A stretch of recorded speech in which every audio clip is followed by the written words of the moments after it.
Alex was one of the early movers in the technology space for what we now call tours and activities. There's a different way of labeling it all the time. In-destination spending, getting to the Eiffel Tower, doing a boat tour, basically remote selling Keats type of products. But you're one of the early innovators in that space. Not only am I an early innovator, but in 2012 I was there when 4 of us decided that is what the industry was going to be called. So I actually named the industry. And it stuck. It did stick, stuck. yes. Yeah, it did, yeah. Let's rewind a little bit from that. So I would qualify you as a travel tech geek. I'm a little bit of a geek myself, but I'm not as much of a geek as you are, maybe, Alex. What was the origin story for your first travel product, Tour CMS? Actually, there's a company that predates that. So I've got a degree in computer science. So a long time ago, I graduated 1995. And the first thing I did after graduation was drive from London to Kathmandu on a truck that we had bought with some friends from university. So that took 4 months. And then a few years later, some of those same friends got together and I thought, we could run this as a business, as an overland expedition business. So we ended up, that was my first startup in about 99, 2000. And we had 4 overland expedition trucks driving London to Kathmandu, Istanbul to Cairo, taking backpackers on these kind of trips. And what happened was we didn't really make any money. Most startups don't make any money, but that really didn't make any money. But where we did make some money was when we managed to get people to Cairo or to Kathmandu, and we could then sell these customers day tours and experiences on top of the 5-week expedition that they'd just been on.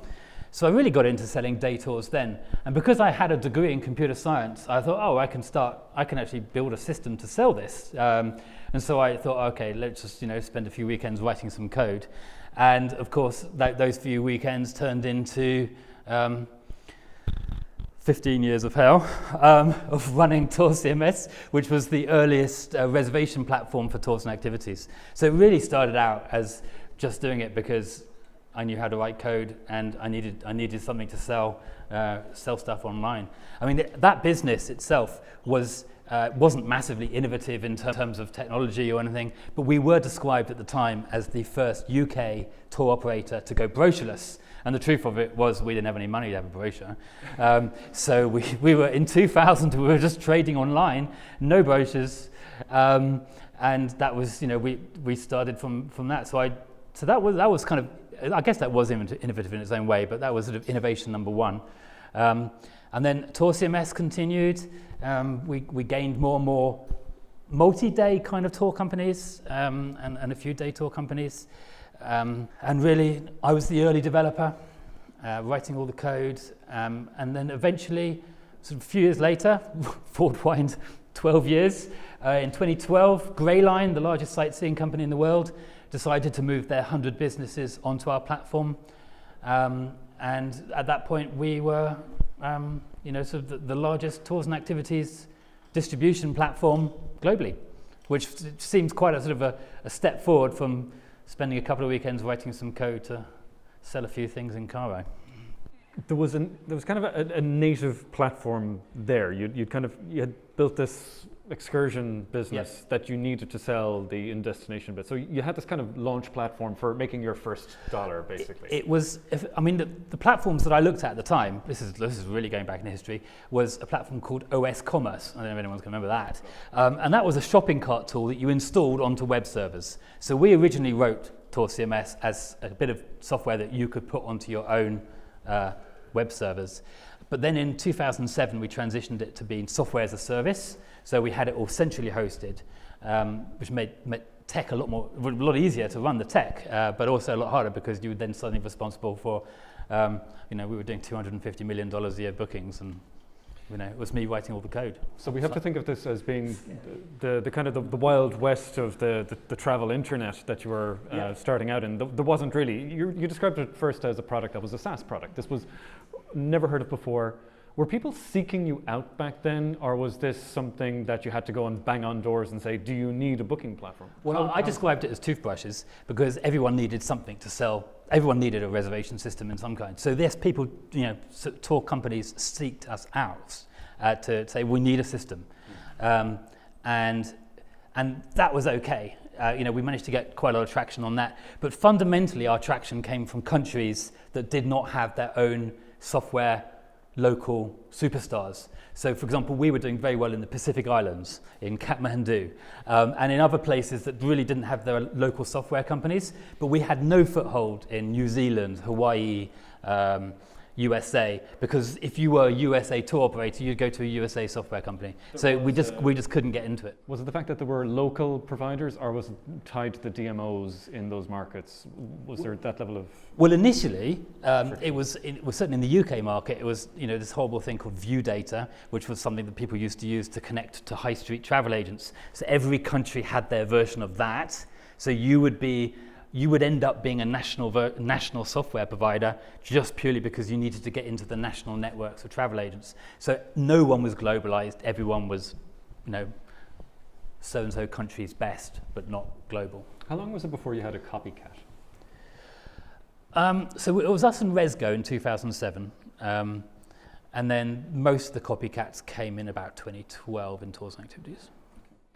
So thinking back between that moment, so there was a hunger there. There was a waiting market. The timing was good. Product was good. Timing was early. Okay. And in fact, that was a problem because by the time that the companies like Fair Harbor and Broken, if you know of those in tours and activities, got up to full steam, our code base was already too old. So we were early mover, and we actually, our code base was not reactive enough. So we actually lost the ultimate battle, but because we were too early and our tech was too old. It's hard to change rather than to reinvent. So thinking back though to... I should have actually sacked half the customers at that time, but I wasn't courageous enough. That's an interesting point because, when to pivot with an active code base when it's running, it's almost like writing a new product with the constraints of keeping the old one going. It's incredibly difficult. As any airline reservation system hack would tell you, but I want to talk just between that moment when you were maybe a little bit early, but you had some early traction, you had some early adoption, early movement. I remember the Grey Line deal. That was a big moment for you guys. I remember following you back at the time. It was a big deal. Where did the rest of the traction come from, or was that really the catalyst for you? So we were first mover software as a service, and then we were first mover connecting reservation systems to the online travel agents. So TourCMS was first to connect to Get Your Guide, Expedia, Veltra, Tour Radar, hotel beds. So all of the big OTAs, apart from Viator, came to us to connect to local tour and activity data first. So we got traction because we Came with volume. We got volume and distribution. So yeah. So from an operator's perspective, let's say you had a scuba company in the Pacific Islands or whatever, a coach company, you'd go to you because you had all the interconnects built already. Scuba diving would be an interesting one. Coach company more obvious because the bigger online travel agents are all hotel bookers, and so therefore they're all kind of big cities retail. If you've got something in a Pacific Island, you're really not going to get any bookings from an OTA. You might think you'll get a few, but you're not going to get that many. I should clarify that maybe because we have the idea of a tour and an activity. The two go hand in hand. What's the difference? Okay. Well, there's four words, three or four words that float around here. An activity is something that's kind of uses some kind of human energy, I guess. A tour tends to be a multi-stop experience of a location, so it can be going from one place to the next place to the next place. And then you have sightseeing, which is definitely multi-stop. Then you have experience, and then you have there's too many words. And so that this whole problem with this whole market is that we've called it tours and activities, and it's not. So I've recently tried to rename it as sightseeing and experiences, not having a lot of success, but I'm pushing this sightseeing and experiences new word because it's much more specific around what we are than tours and activities. But tours is much more tourism, and activities can be whitewater rafting, which might also be sold to locals. Okay. If you buy a ticket to go swimming in Dublin, you wouldn't classify that as a tourism experience, but it might be an activity. Thinking back again to I just want to talk about the one quote I remember from you from a long time ago. It was back in the early stages for you. You had a kind of a new type of product. You had all of the interconnects coming from, or interconnects outwards to Expedia and the OTAs. You described yourself as the CTO for 100 companies. Yeah. Was that because, like, we're thinking about small companies that don't natively have an IT team, an accounting team, they'd outsource a lot of that. Were you there out of necessity, or were you there because you had to explain it to such a degree? I think fundamentally, most of these companies are small. People get into local experience provision because they're passionate about creating amazing local product, and not because they're wanting to run a office-based business. If you look at, for example, a hotel manager who decides to run an independent hotel, the chances are they will have worked in bookings at some point because they will be working on the front desk. Whereas if you look at a local tour company, the chances are that the person has been a tour guide, or they've been a mountain bike guide, or they've been, whatever it is. As soon as you say, oh, you're going to run your own business, they're suddenly going, but the reason why I'm running a mountain bike tour company is because I want to ride my mountain bike. And you're like, you're going to sit behind your desk for 8 hours a day. They're like, oh, I hadn't quite thought about that. So they needed a lot more help, because not only did they not have any technology skills, but they had no energy to spend any time looking at anything digital at all, because they just wanted to be tour guides who were now accidentally running their own businesses. Is there a threat from large aggregation platforms turning into the in-destination experience provider directly? Could, for example, Expedia or Last Minute or any of the big brands run the coaches directly? The differences between capital and non-capital based experiences. So there's unlikely that they would run tour buses, because that requires having tour buses or leasing tour buses or renting tour buses, although TripAdvisor Vital has tried it. But it's much more likely in tours, where it's like a walking tour around a city centre or a food tour, because there's no capital involved. You can just put a brand on top of an itinerary and sell it. You don't have to have any assets to do that. So that's the reason why tours are actually in threat from those platforms, but activities and attractions are not. As soon as you have to buy kayaks, yes, you're safe. There's no capital. So, however, there's a little bit of a however. Yeah, at this moment in time, if there's capital investment required, the platforms are staying away from it.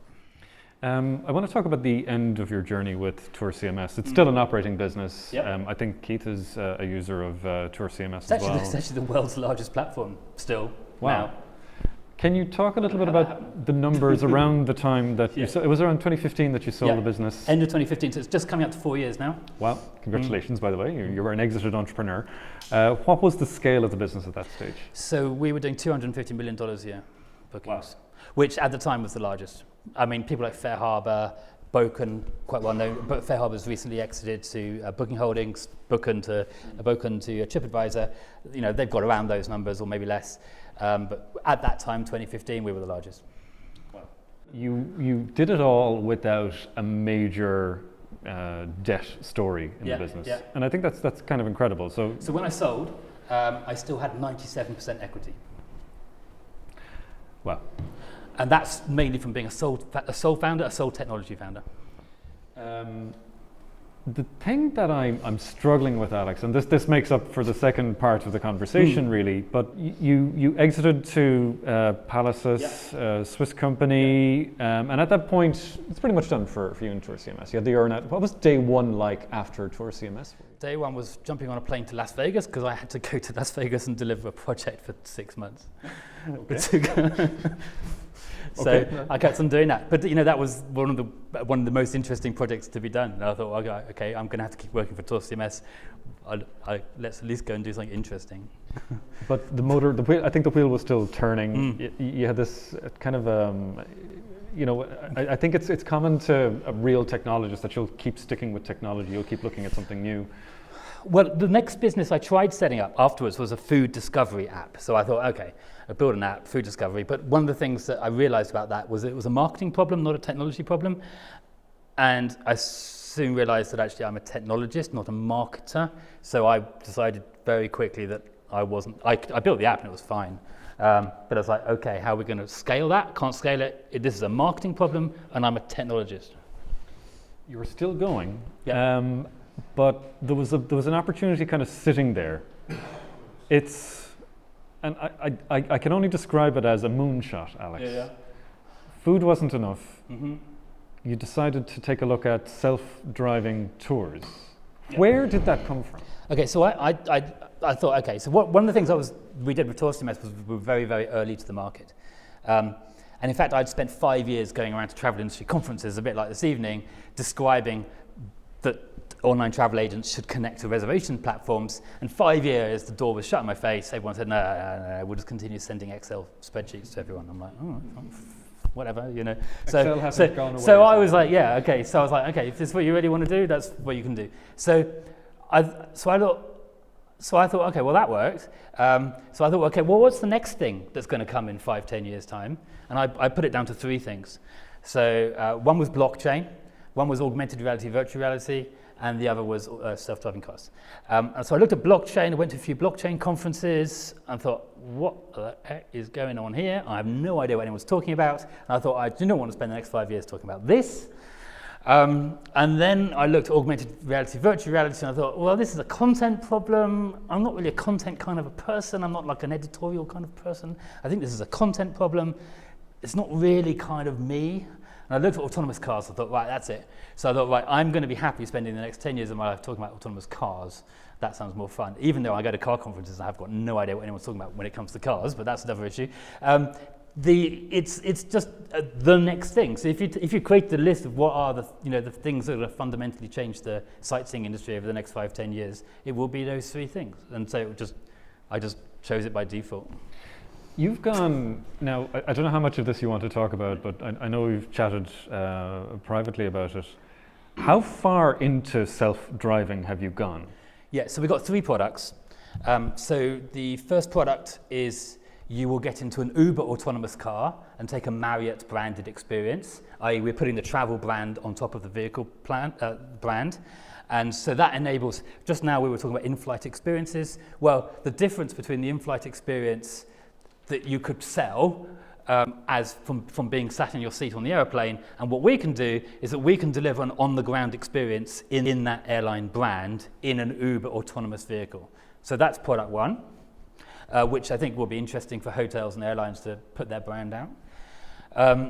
The second is we've got our own vehicle designed, which is a 6-seater autonomous vehicle, and we're going to put that on a franchise model. So we want to put 10,000 of those out on the streets in the next handful of years. So we want 200 cities to buy 50 each.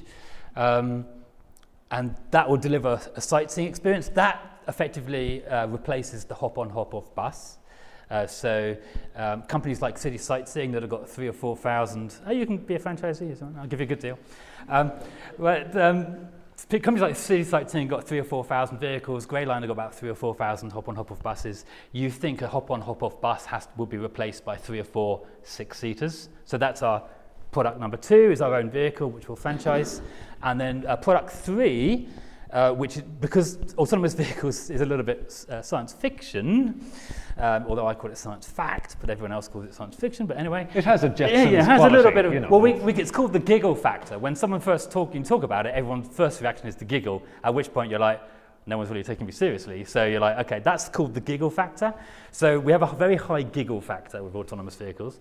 So the third product we're launching, we're working on it now, and we're going to launch next summer, is called Scooter Router, which is effectively the same tech but delivered on micromobility scooters. So again, you'll be able to jump on a Lime bike or whatever scooter is and do a sightseeing experience, and that effectively replaces the bike tour.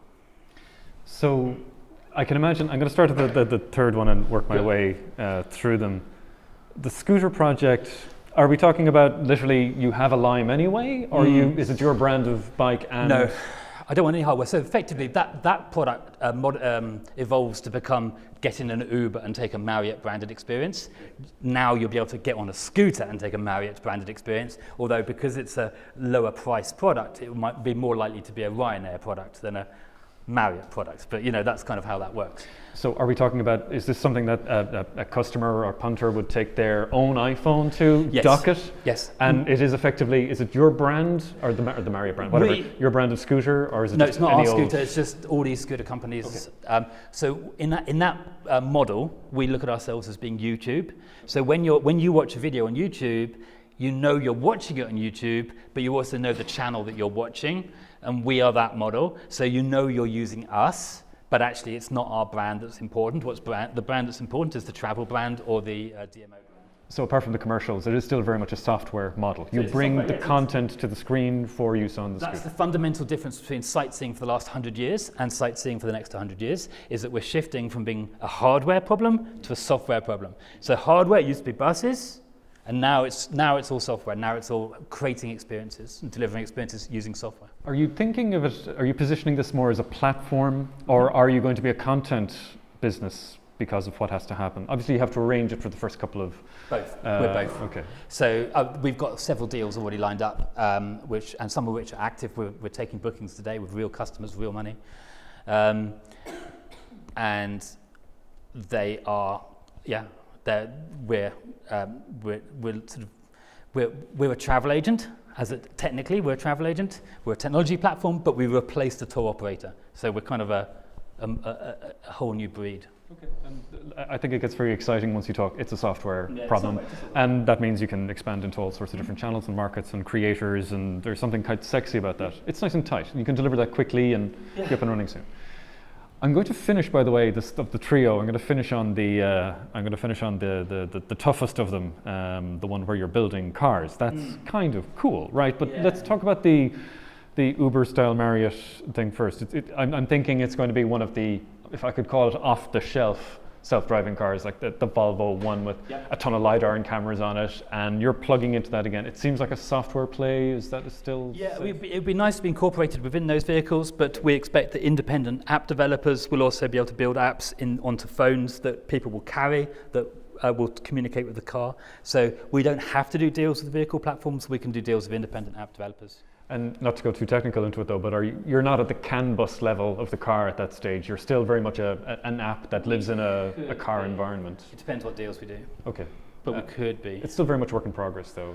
There's a couple of open source vehicle platforms that are being built, which are quite easy to plug into, and there's a couple of proprietary ones that would require some serious cash to get into. So smart software guys could go into this space. So the one thing we've got going for us is that we're first mover. And we've got this platform, it's had 2 years work put into it already. It's a first mover scenario. We think autonomous cars will be here 23, 24, 25. So if anyone wants to catch up by 23, 24, 25, and we've got a 2 years head start, I think the chances are that people are more likely to partner with us than compete with us. But actually, I don't mind if people ignore us, because that gives us more lead time. So I don't mind which outcome. It still feels like a moonshot. It is a moonshot, but it's an entrepreneurial moonshot. If you're an incumbent, if you've got a fleet of buses today, would you make a commitment today to go, I think I'm going to start my transition? The answer probably is no. But as an entrepreneur, you go, sure, this looks great. This is a great thing to be involved with, because it's got a very big upside. But I've already covered my downside by creating a new tours and activities distribution platform. So I've already made sure that I'm not negative. You exited a company with 97% shareholding. Mm-hmm. You've probably formed a couple of opinions around VC at this stage, and how you built Tour CMS to 250 million in transactions. Yeah. How's that influenced what you're doing today? How are you going to fund it? What's your journey looking like? I've still got pretty much the same equity this time around. So again, sole founder, sole technology founder, write all the code, do all the commercials, do everything. That's just the way it is. Are you going to go for the big giant investment round, do the Silicon Valley we style? might take a round, because I've suddenly found out, well, not suddenly, I've realized actually building vehicles turns out to be quite expensive. And you are looking at building your own cars. I want to have a vehicle at ITB in March in 2020, and I've already got a builder lined up, and I'm sitting there thinking, and my wife says, not allowed to spend any more of my money. I'm like, oh, okay. She said, can't you find somebody else to put some money into this? I'm like, oh, I suppose. So yeah. So is it possible, and should we take it as an example, to build without VC? I think you can build some companies without VC and some you can't. The problem with it is that VC is like, if you want to be 100 times company, but see, I think this is the franchise model effectively. If you can get the franchise model with this technology platform set in the middle, if you can get one or two franchisees, you're trading. I mean, with Tours CMS, we never made any money, but we never made a loss. So we just kept on going, just keeping the staff at exactly the same level as our income. And that was what we did for years. In the same situation now, you just got to get the money coming in and then balance it. It helps to be a technical founder of a company. It doesn't help. I think it's mandatory. I know so many friends who are doing startups, and I don't know a single one who's succeeded who's not got a technical founder. I'm sorry, that's just the way it is. So you can't just outsource it or hope that you can. I think if it's like being in the band. If you're going to be in a musical band, you should be musical. You can be in the music industry and not be musical. But if you're going to be in the band, you should be musical. Okay. You can be in the startup industry and not be technical, but you can't be the startup founder because you're going to have to spend years and years and years, double the length of time you think it's going to take, and you're going to run out of money before you get any traction. So you need to be able to write code because you're going to be the only person building the product. There is only one example in recent history of companies that have done well without a technology founder, and that is Snapchat, surprisingly.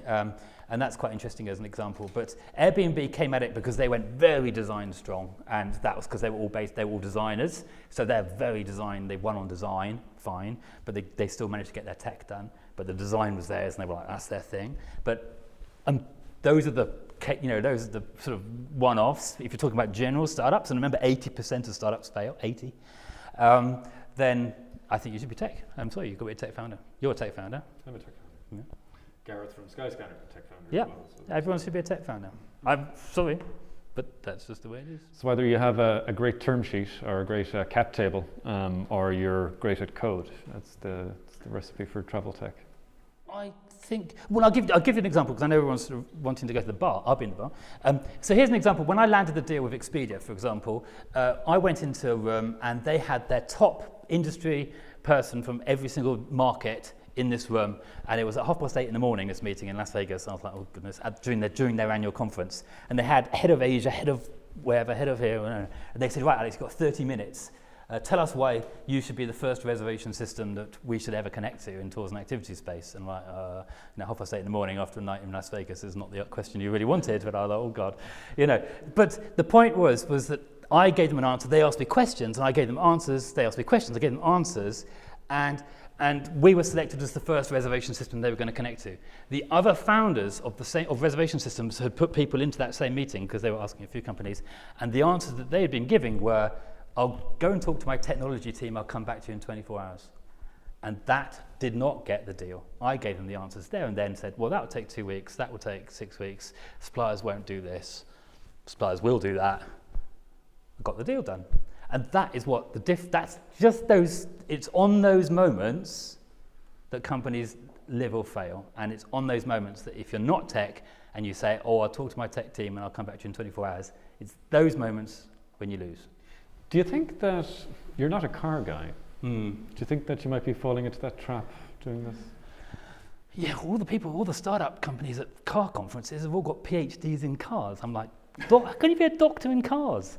Anyway, I'm like, I don't. I'm digital. Anyway, no, I don't really like cars. And in fact, I don't even like autonomous cars. The only reason I like autonomous cars is it's the first time in 100 years that we can deliver at scale personalized experience product. So at the moment, you have 100 people taking 5 tours. You have 20 people on each tour. Those 5 tours are static itineraries. They're advertised. That's what the itinerary is going to be. In the future, you have 100 people taking 100 different itineraries because everyone can do something different because it's been personalized around their individual requirements. So that is what makes it interesting. Autonomous vehicles and scooters are not the thing that makes it interesting. The thing that makes it interesting is that you can deliver personalized experiences at scale. That's what makes it interesting. Cars are just the method. I hope you'll have a few minutes later to continue the conversation in the pub. But Alex, thanks for coming all the way over to talk a little bit about the future and what you're doing next. Thank you. Thank you. Thank you very much.